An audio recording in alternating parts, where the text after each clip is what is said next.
Shelling killed 6 people and wounded 15 others in the rebel stronghold of Donetsk, the city council said Monday, the worst reported violence since a ceasefire between Russian-backed rebels and Ukrainian troops took effect on September 5.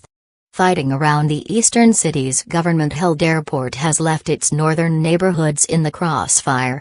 2 northern neighborhoods were shelled heavily Sunday, leading to the casualties and damaging both homes and offices, the city council said.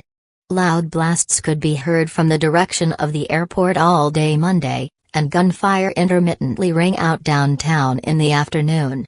The Ukrainian government blamed the militants for the civilian casualties. Neither today, nor yesterday, nor in the previous days did Ukrainian forces shell any residential areas, said Colonel Andriy Linko, spokesman for the Ukrainian National Security and Defense Council.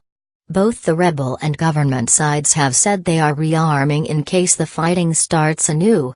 Ukraine and the West have repeatedly contended that Russia is fueling the separatist uprising with manpower, weapons and expertise, something that Moscow denies. In an interview Monday, NATO Secretary-General Anders Fogh Rasmussen told the Associated Press that around 1,000 Russian soldiers remain in Ukraine. While the Russians may have withdrawn some of their troops in Ukraine, there is a still Russian military presence within Ukraine, Rasmussen said in Brussels, adding that several thousand Russian soldiers were also along the border with Ukraine.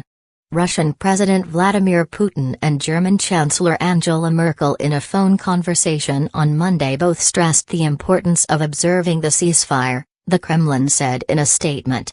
The Kremlin did not mention the frequent violations. Merkel said she had told Putin that Russia must withdraw its troops from Ukraine for the peace plan to work. She said the complete withdrawal must accompany a securing of the Russian-Ukrainian border to prevent fighters and arms from flowing to pro-Russian separatists in eastern Ukraine. The ceasefire deal has brought some benefits.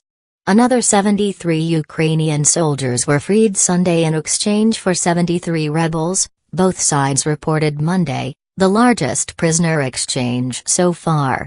And in neighborhoods away from the Donetsk airport, many more people and cars were out in the streets than have been for weeks. In Moscow, Russian Prime Minister Dmitry Medvedev criticized the West for testing Russia's strength with sanctions but insisted that Russia's response to them will not curtail the country's democratic development. It is important not to succumb to the temptations of so-called easy solutions but, instead, preserve and advance the development of democratic processes in our society, he said. The United States and the European Union last week imposed a new round of sanctions on Russia for its actions in Ukraine. Russian officials say this shows the West is ignoring Moscow's peacemaking efforts and the ceasefire deal. The fighting in eastern Ukraine began in mid-April, a month after Russia annexed the Black Sea peninsula of Crimea. It has claimed at least 3,000 civilian lives, according to the UN.